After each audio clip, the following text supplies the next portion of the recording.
નમસ્કાર વિદ્યાર્થી મિત્રો, આજથી આપણે નવા ચેપ્ટરની શરૂઆત કરીશું.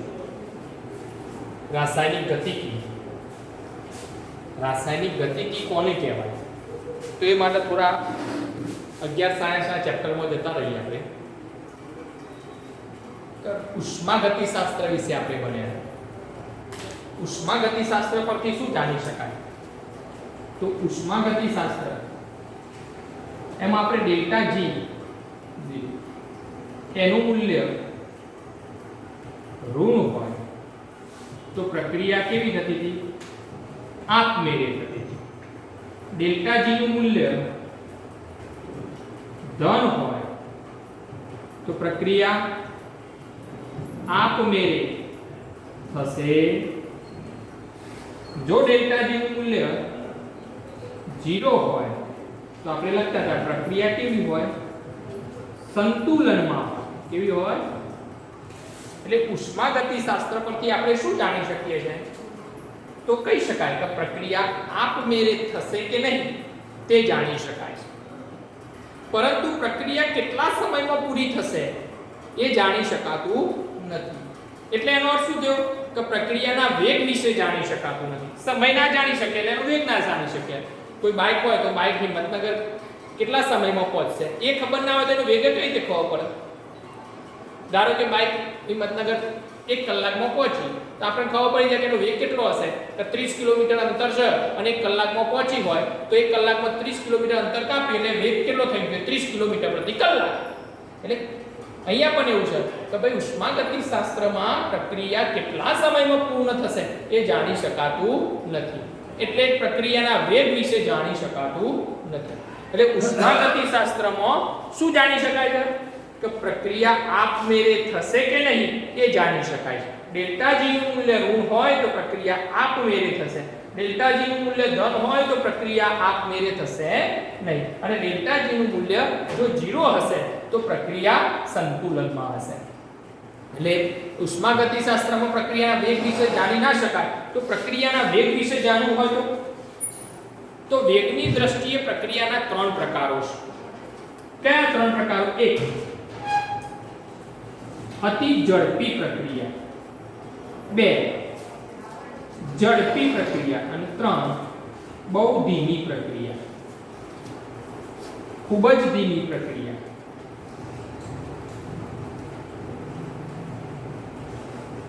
અતિ ઝડપીની વાત કરીએ તો NaOH બેઝ અને HCl વચ્ચે પ્રક્રિયા થાય તો ક્ષાર અને શું બને છે? પાણી બની જાય છે. આપણને ખબર છે આ પ્રક્રિયા લગભગ 10⁻⁹ સેકન્ડ એટલે 1 નેનો સેકન્ડમાં થઈ જાય છે. એટલે ખૂબ જ ઝડપી પ્રક્રિયા કહેવાય. ઝડપી પ્રક્રિયા, ઝડપી ના લખવું હોય તો ધીમી લખી શકાય. પેલી ખૂબ જ ધીમી છે.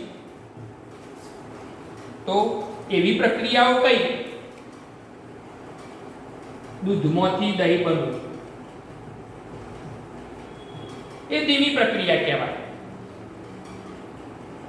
સમયમાં વધારે લાગતો હોય.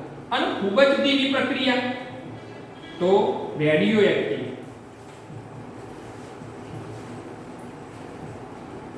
યુરેનિયમ હોય તો યુરેનિયમ 235 માંથી જે ન્યુટ્રોનનું ઉત્સર્જન થાય એ ઘણા વર્ષો સુધી થાય. વર્ષો સુધી ચાલતી પ્રક્રિયા છે. એટલે બધી કઈ પ્રક્રિયાઓ કહેવાય? ધીમી પ્રક્રિયાઓ કહેવાય. ખૂબ જ ધીમી પ્રક્રિયાઓ. એટલે વેગની દ્રષ્ટિએ પ્રક્રિયાના 3 પ્રકાર છે. અતિ ઝડપી પ્રક્રિયા, ઝડપી અથવા એને ધીમી પણ લખી શકાય. ખૂબ જ ધીમી પ્રક્રિયા તો એસિડ અને બેઝ સાથેની પ્રક્રિયા એ ખૂબ જ ઝડપી પ્રક્રિયા છે. દૂધમાંથી દહીં બનવું એ ધીમી પ્રક્રિયા કહી શકાય. અને ખૂબ જ ધીમી પ્રક્રિયાની સાપેક્ષમાં ઝડપી કહી શકાય. એટલે રેડિયો એક્ટિવ પ્રક્રિયાઓ એ બધી ખૂબ જ ધીમી પ્રક્રિયાઓ છે. ખૂબ જ ધીમી પ્રક્રિયામાં બીજું એવું લખી શકાય કે વીજળીના કડાકા સાથે હવામાં રહેલા N2 અને O2 વચ્ચેની પ્રક્રિયા થાય અને નાઇટ્રોજનના ઓક્સાઇડ જે બને છે એ પણ ધીમી પ્રક્રિયાઓ. જ્યારે વીજળીનો ચમકારો થાય ત્યારે જ પ્રક્રિયાઓ થાય છે. આ બધી આ તો વેગની દ્રષ્ટિએ પ્રક્રિયાના પ્રકાર પડે. હવે ધારો કે કોઈ પ્રક્રિયા A + B વચ્ચે પ્રક્રિયા થઈ C + D આ બાજુ પ્રક્રિયક છે અને આ બાજુ નીપજશે. ધારો કે પુરોગામી અને પ્રતિગામી દિશામાં પ્રક્રિયા થાય, બંને દિશામાં થાય. પુરોગામી પ્રક્રિયાનો વેગ એ આપણે f ગણીએ ફર્સ્ટ, અને પ્રતિગામી પ્રક્રિયાનો વેગ રિટર્ન vr ગણીએ. તો એક નંબર, જો vf નું મૂલ્ય vr કરતા વધારે હોય, એટલે એનો અર્થ શું થયો? પુરોગામી પ્રક્રિયાનો વેગ વધારે હોય કોના કરતા? પ્રતિગામી પ્રક્રિયા કરતા. તો આ પ્રક્રિયામાં નિપજનું પ્રમાણ કેવું હશે? વધુ હશે. કેમ? કારણ કે પુરોગામી પ્રક્રિયાનો વેગ વધારે છે એટલે નિપજો વધુ પ્રમાણમાં મળવાની. 2, જો vf લેસ ધેન vr હોય તો એનો અર્થ શું થયો? પુરોગામી પ્રક્રિયા કરતા પ્રતિગામી પ્રક્રિયાનો વેગ વધારે છે. એનો અર્થ શું થયો? પ્રક્રિયકનું પ્રમાણ વધારે છે. અને બીજું લખવું હોય તો શું લખાય? નિપજનું પ્રમાણ કેવું હશે? ઓછું હશે. અને જો vf vr હોય તો પ્રક્રિયા કેવી હશે? સંતુલનમાં હશે. કેવી હશે? સંતુલનમાં. આ ત્રણ વાક્યો પરથી શું કહી શકાય? કે પ્રક્રિયાનો વેગ જાણતા આઈએ તો પ્રક્રિયા કઈ દિશામાં થશે, એમાં નિપજો અથવા પ્રક્રિયકોનું પ્રમાણ કેટલું હશે એ જાણી શકાય. જો vf નું મૂલ્ય vr કરતા વધુ હોય તો નિપજ વધુ પ્રમાણમાં મળશે. vf નું મૂલ્ય vr કરતા ઓછું હોય તો પ્રક્રિયકનું પ્રમાણ વધુ મળશે અથવા નિપજનું પ્રમાણ ઓછું મળશે. અને vf બરાબર vr હોય તો પ્રક્રિયા સંતુલનમાં છે. એટલે રાસાયણિક ગતિકીમાં પ્રક્રિયાના વેગ વિશે જાણી શકાય છે. પ્રક્રિયા કેટલા સમયમાં પૂરી થશે એ જાણી શકાય છે, પરંતુ પ્રક્રિયા આપમેળે થશે કે નહીં એ જાણી શકાતું નથી.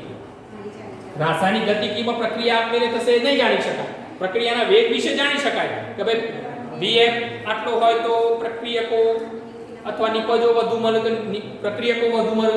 આ ત્રણ વાક્યો શું છે? એટલે એનો અર્થ શું થયો? કે ઉષ્માગતિશાસ્ત્રમાં પ્રક્રિયાના વેગ વિશે જાણી શકાતું નથી, પ્રક્રિયા આપમેળે થશે કે તે જાણી શકાય.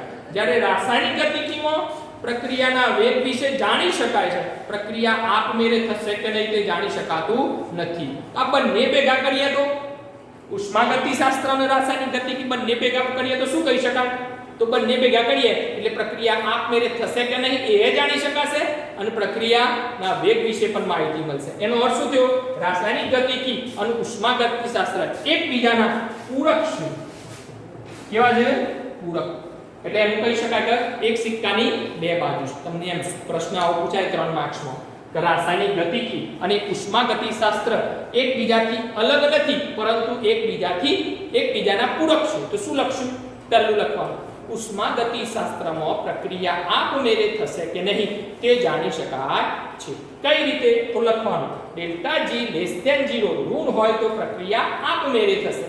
ડેલ્ટા જી ગ્રેટર ધેન 0 ધન હોય તો પ્રક્રિયા આપમેળે થશે નહીં. અને જો ડેલ્ટા જી 0 બરાબર 0 હશે તો પ્રક્રિયા કેવી હશે? સંતુલનમાં હશે. પ્રક્રિયાના વેગ વિશે માહિતી મળતી નથી. પ્રક્રિયા કેટલા સમયમાં પૂરી થશે તે જાણી શકાતું નથી. વેગની દ્રષ્ટિએ પ્રક્રિયાના કેટલા પ્રકારો છે? 3 પ્રક્રિયાઓ. ખૂબ જ ઝડપી પ્રક્રિયા, ધીમી પ્રક્રિયા અથવા ખૂબ જ ધીમી પ્રક્રિયા. NaOH અને HCl વચ્ચેની પ્રક્રિયા, HCl અને બેઝ વચ્ચેની પ્રક્રિયા એ ખૂબ જ ઝડપી પ્રક્રિયા છે. ધીમી પ્રક્રિયા એ દૂધમાંથી દહીં બનવું એ ધીમી પ્રક્રિયાઓ છે. ખૂબ જ ધીમી તો રેડિયોએક્ટિવ બધી જ પ્રક્રિયાઓ એ ખૂબ જ ધીમી પ્રક્રિયાઓ છે. આ વેગની દ્રષ્ટિએ પ્રક્રિયાના 3 પ્રકાર. રાસાયણિક ગતિકીમાં પ્રક્રિયાના વેગ વિશે જાણી શકાય છે અથવા પ્રક્રિયાના વેગ વિશે જાણતા હોય તો શું થાય? તો આપણે એક ઉદાહરણ લીધું કે પ્રક્રિયા A અને B વચ્ચે પ્રક્રિયા થઈ, નિપજ C અને D મળે છે. પુરોગામી પ્રક્રિયાનો વેગ આપણે vf લઈ લીધો અને પ્રતિગામી પ્રક્રિયાનો વેગ કેટલો લઈ લીધો? pr લઈ લીધો. હવે આપણે પહેલું વાક્ય એવું લખ્યું કે vf ગ્રેટર ધેન vr, એટલે પુરોગામી પ્રક્રિયાનો વેગ વધારે હોય તો પુરોગામી પ્રક્રિયાનો વેગ વધારે હોય તો પ્રક્રિયા A અને B વચ્ચે પ્રક્રિયા થઈ, નિપજ C અને D મળશે. એનો અર્થ શું થાય? નિપજનું પ્રમાણ વધશે. જો vf લેસ ધેન vr હોય તો પુરોગામી પ્રક્રિયા કરતા પ્રતિગામી પ્રક્રિયાનો વેગ વધારે હોય તો પાછો તો નિપજ કરતા પ્રક્રિયકોનું પ્રમાણ વધારે, પ્રક્રિયક વધારે બનશે એટલે પ્રક્રિયકનું પ્રમાણ વધુ હશે. અને જો vf બરાબર vr હોય તો પ્રક્રિયા કેવી હશે? સંતુલનમાં હશે. એટલે રાસાયણિક ગતિકીમાં પ્રક્રિયાના વેગ વિશે જાણી શકાય છે, પ્રક્રિયા આપમેળે થશે કે નહીં તે જાણી શકાતું નથી. એટલે એના પરથી કહી શકાય કે રાસાયણિક ગતિકી અને ઉષ્માગતિશાસ્ત્ર એકબીજાના પૂરક છે, એકબીજાથી અલગ નથી. આ પ્રશ્ન પૂરો થયો. હવે આપણે આયા કયા ઉપર? પ્રક્રિયાના વેગ ઉપર આવ્યા. તો પ્રક્રિયાના વેગ વિશે આપણે સમજાઈએ. રાસાયણિક ગતિકીમાં આપણે પ્રક્રિયાના વેગ વિશે સમજવાનું છે.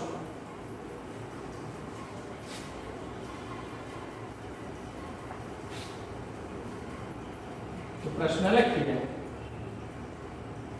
સમજાવો પ્રક્રિયા વેગ. હવે આપણે વાત કરીએ કોઈ પણ પ્રક્રિયા પ્રગતિમાં છે એટલે ચાલુ છે કઈ રીતે કહી શકાય. ધારો કે પ્રક્રિયક આ વચ્ચે પ્રક્રિયા થઈ, નિપજ પ્રીમર છે આ પ્રક્રિયક અને નિપજ પ્રોડક્ટ. તો આ પ્રક્રિયા ચાલુ છે કઈ રીતે કહી શકાય? તો તરત જ તમે કહો છો સાહેબ સમય જેમ જેમ જશે તેમ તેમ શું થવાનું? પ્રક્રિયક વપરાતો જશે એટલે પ્રક્રિયકની સાંદ્રતા ઘટતી જશે અને નિપજની સાંદ્રતામાં શું થતું જશે? વધારો. નિપજ વધતી જશે એટલે નિપજની સાંદ્રતામાં વધારો. એટલે કોઈ પણ રાસાયણિક પ્રક્રિયા તો કોઈ પણ પ્રક્રિયા પ્રગતિમાં છે ત્યારે કહી શકાય કે જ્યારે પ્રક્રિયકની સાંદ્રતા સમય સાથે ઘટતી જાય અને નિપજની સાંદ્રતા સમય સાથે વધતી જાય તો એ પ્રક્રિયા કેવી હશે? પ્રગતિમાં હશે. આપણે જોઈએ કે પ્રક્રિયક આ માટે પ્રક્રિયકની સાંદ્રતા આ અને સમય સાથે આલેખ દોરીએ. કોના વિરુદ્ધ? સાંદ્રતા, પ્રક્રિયકની સાંદ્રતા વિરુદ્ધ t નો આલેખ દોરીએ. તો સમય સાથે શું થાય છે? ધારો કે શરૂઆતમાં પ્રક્રિયકની સાંદ્રતા સૌથી વધારે છે, સમય સાથે ધારો કે ઘટે છે.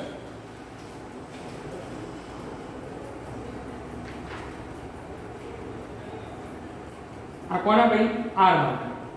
આવું નિપજ માટે લખવું હોય તો p. તો શરૂઆતમાં નિપજ કેટલી હશે? બની જ નહીં હોય, શૂન્ય જ હશે. પણ જેમ જેમ સમય થશે એમ નિપજની સાંદ્રતામાં શું થશે? વધારો થશે. એટલે સમય સાથે નિપજની સાંદ્રતામાં શું થાય છે? વધારો થાય છે. પ્રક્રિયકની સાંદ્રતામાં ઘટાડો થાય છે. આપણે ધારી લઈએ કે ધારો કે t1 સમયે કોઈ સમય આપણે ધારી લઈએ t1 સમયે પ્રક્રિયકની સાંદ્રતા R1 લઈ લઈએ. કેટલી લઈ લઈએ? R1. અને નિપજની સાંદ્રતા P1 લઈ લઈએ. કેટલી લઈ લઈએ? હવે આપણે ત્રીજો સમય T2 સમયે પ્રક્રિયકની સાંદ્રતા R2 લઈ લઈએ. કેટલી લઈ લઈએ? અને નિપજની સાંદ્રતા એ આપણે P2 લઈ લઈએ. કેટલી લઈ લઈએ? ઓકે. હવે આપણે જોઈ શકીએ છીએ કે સમય સાથે સાંદ્રતામાં ફેરફાર લખવો હોય તો શું લખાય? તો સમય સાથે પ્રક્રિયકની સાંદ્રતા ઘટે છે એટલે પ્રક્રિયકની સાંદ્રતામાં થતો ઘટાડો બરાબર લખવું હોય તો અંતિમ સાંદ્રતા R2 R1 અંતિમમાંથી પ્રારંભિક બાદ કરી દેવાનો. પણ આ જે ઘટાડો છે એ ઘટાડો તો R2 R1 કરશો એટલે R2 ઓછી છે. જેમ જેમ સમય થાય એમ એમ પ્રક્રિયકની સાંદ્રતા તો ઘટે છે એટલે અંતિમ સાંદ્રતા ઓછી છે એટલે આને શું લખાય? ઘટાડો થાય છે એટલે માઈનસ લખાય. શું લખાય? માઈનસ. માઈનસ શું બતાવે છે? માઈનસ ચિહ્ન એવું બતાવે છે કે સમય સાથે પ્રક્રિયકની સાંદ્રતામાં શું થાય છે? ઘટાડો થાય છે. નિપજની સાંદ્રતામાં વધારો થાય. શું થાય? તો એ લખવું શું લખાય? P2 P1. એ તો સમય સાથે સાંદ્રતામાં શું થવાનું? વધારો થવાનો એટલે આ તો ધન મૂલ્ય આવશે. સમયમાં ફેરફાર લખવું શું લખાય? T2 આ પ્રક્રિયકની સાંદ્રતામાં ઘટાડો લખવો છે અને ડેલ્ટા R લખી શકાય. ઘટાડાની ડેલ્ટા. નિપજની સાંદ્રતામાં વધારો લખવો શું લખાય? ડેલ્ટા T લખાય. અને સમયમાં ફેરફાર લખવું હોય તો ડેલ્ટા આનું મૂલ્ય કેવું મળશે? ઋણ. એટલે આગળ માઈનસ કરી દેવાનું. શું કરી દેવાનું? માઈનસ શું બતાવે છે? ઘટાડો બતાવે છે. હવે પ્રક્રિયાનો વેગ બરાબર લખવું હોય તો શું લખાય? તો પ્રક્રિયા વેગ લખવું હોય તો સાંદ્રતામાં થતો ફેરફાર ભાગ્યા સમયમાં થતો ફેરફાર. આપણે આમે મોલારિટી કા આગળ જે ભણ્યા છે એમાં લખ્યું છે કે ભાઈ સાંદ્રતા એટલે મોલ પ્રતિ લિટર, નીચેનો વસ્તુ એકમ હોય એ રીતે અહીંયા પણ સાંદ્રતામાં થતો ફેરફાર, સાંદ્રતામાં જે ફેરફાર થશે ભાગ્યા સમયમાં થતો ફેરફાર, આ બંનેનો ગુણોત્તર લઈએ એટલે પ્રક્રિયાનો વેગ મળી જશે. તો પ્રક્રિયા વેગ, આ જે વેગ મળશે એ પ્રક્રિયા વેગનું સરેરાશ પ્રક્રિયા વેગ કહેવાય. શું કહેવાય? સરેરાશ પ્રક્રિયા વેગ. તો સરેરાશ પ્રક્રિયા વેગ સાંદ્રતામાં થતો ફેરફાર પ્રક્રિયકની સાપેક્ષમાં લખવું હોય તો minus delta R upon delta, અને નિપજની સાપેક્ષમાં લખવું હોય તો delta P upon delta T લખાય. સાદું રૂપ આપીએ તો માઈનસ તો ખરું જ, અંદર r2 minus r1 upon t2 minus, અહીંયા લખવું હોય તો p2 માઈનસ p1 અને t2 માઈનસ આ સરેરાશ પ્રક્રિયા વેગ, r એવરેજ કહેવાય. શું કહેવાય? r average. આપણ r એવરેજ સરેરાશ પ્રક્રિયા વેગ એનું સૂત્ર આવી ગયું. એનો એકમ લખવો હોય શું લખાય? ઉપર સાંદ્રતા છે એટલે સાંદ્રતા ભાગ્યા સમય. જો સાંદ્રતા મોલારિટીમાં કોઈ પણ એકમમાં લેવાય, મોલારિટી નોર્માલિટી તમે જે લેતા હોય, તો સાંદ્રતા મોલારિટીમાં લઈએ તો મોલ પ્રતિ શું લખાય? લિટર, અને સમય સેકન્ડ લઈએ તો mall litre inverse second inverse. આ તો આવશે, આપણે આ તો અંદાજ બનાવવો હોય તો આ રીતે બનાવી. આપણે તો જનરલ યાદ રાખો, સાંદ્રતાનો એકમ એ પ્રક્રિયા વેગનો એકમ કયો? તો સાંદ્રતા ભાગ્યા સમય. આ સરેરાશ પ્રક્રિયા વેગ પૂરો થયો. ફરીથી કોઈ પણ રાસાયણિક પ્રક્રિયા અથવા કોઈ પણ પ્રક્રિયા પ્રગતિમાં છે, ચાલુ છે, ક્યારે કહી શકાય? તો સમય સાથે પ્રક્રિયકની સાંદ્રતામાં શું થતો હોય? ઘટાડો થતો હોય, અને નિપજની સાંદ્રતામાં શું થતો હોય? વધારો થતો હોય, તો એ પ્રક્રિયા પ્રગતિમાં હોય એમ કહી શકાય, ચાલુ છે એમ કહી શકાય. સમય સાથે શું થવાનું? સમય સાથે પ્રક્રિયકની સાંદ્રતા ઘટતી જશે અને નિપજની સાંદ્રતા વધતી જશે. માટે સમય સાથે બંનેની સાંદ્રતા વિરુદ્ધ સમયનો આલેખ દોરીએ તો શું શરૂઆતમાં પ્રક્રિયકની સાંદ્રતા મહત્તમ હશે, પણ ધીમે ધીમે શું થાય છે? ઘટાડો થાય છે. શરૂઆતમાં સાંદ્રતા p એટલે પ્રક્રિયક નિપજની સાંદ્રતા 0 હશે, પણ સમય સાથે શું થાય છે? આ પ્રેક્ટિકલી થયું, આલેખમાં બતાવ્યું. આપણે ધારી લીધું, ધારો કે t1 સમયે પ્રક્રિયકની સાંદ્રતા r1 લઈએ અને નિપજની સાંદ્રતા p1 લઈએ. t2 સમયે પ્રક્રિયકની સાંદ્રતા r2 લઈએ અને નિપજની સાંદ્રતા p2 લઈએ. તો પ્રક્રિયકની સાંદ્રતામાં થતો ઘટાડો લખવા શું લખાય? તો ડેલ્ટા r જ લખાય. પણ માઈનસ કેમ લખ્યું? માઈનસ શું બતાવે છે? એ ઘટે છે, એ માઈનસ ચિહ્ન બલક છે. Minus r2 minus r. આ માઈનસ માઈનસ ઉડાડી ના દેતા, આ માઈનસ ખાલી શું બતાવે છે? ઘટાડો બતાવે. નિપજની સાંદ્રતામાં થતો વધારો ડેલ્ટા p બરાબર અંતિમ p2 માઈનસ સમયમાં t2 માઈનસ સરેરાશ પ્રક્રિયા વેગ શું લખીએ છીએ? સાંદ્રતામાં થતો ફેરફાર ભાગ્યા સમયમાં થતો ફેરફાર. માટે r એવરેજ બરાબર minus delta r upon delta t delta p upon delta t. માટે r એવરેજ બરાબર સાદું રૂપ આપી દીધું. એકમ કયો થયો? સાંદ્રતા ભાગ્યા સમય. આ સરેરાશ પ્રક્રિયા વેગ પૂરો થયો.